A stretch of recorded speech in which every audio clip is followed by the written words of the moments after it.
Hi guys, good morning. Meron na naman po tayong mga bagong isda. Bali, kaninang madaling araw po namin yan kinuha. Ayan po pala yung snail. Nasarius snail. 70 pieces po yung kinuha namin na yan.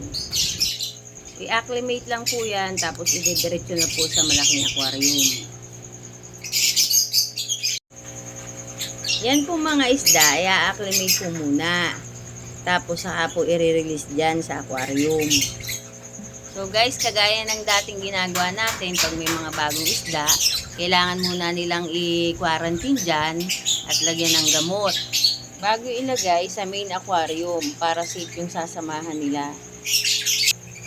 Ayan naman po yung isang aquarium. Same process lang din po ang gagawin natin dyan. Dun sa isang malaking aquarium po, wala pang copper.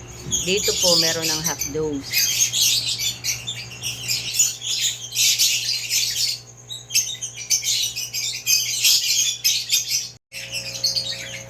Ito na sila guys, oh, na-release na namin sa plastic. Ayan na po sila. Bali guys, 25 pieces po silang lahat. Sana lahat makasurvive para marami-rami tayong isda. Sana po, hindi pa kailangan ni Rimura kasi nangangain po yan eh. Ayan o, yung malaki na yan. Nakain po niya yung mga maliliit na isda kasi kasya sa bibig niya. Gaya yan, Nemo, kasya po yun sa bibig niya. Ito nga pala guys, mga ilang araw po, ililipat na rin namin yan sa aquarium na may copper.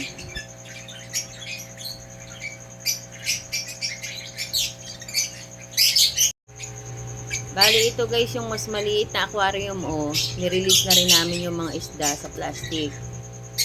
Bali ang nandyan guys ay clownfish at saka goby.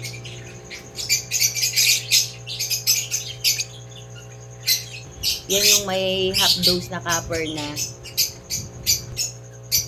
After 2 days po, ipo-full dose na po sila ng copper.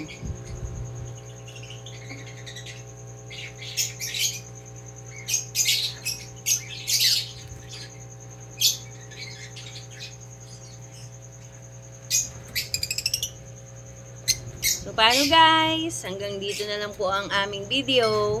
Mag-a-update na lang po ulit ako sa inyo kung ililipat na namin sila sa malaking aquarium.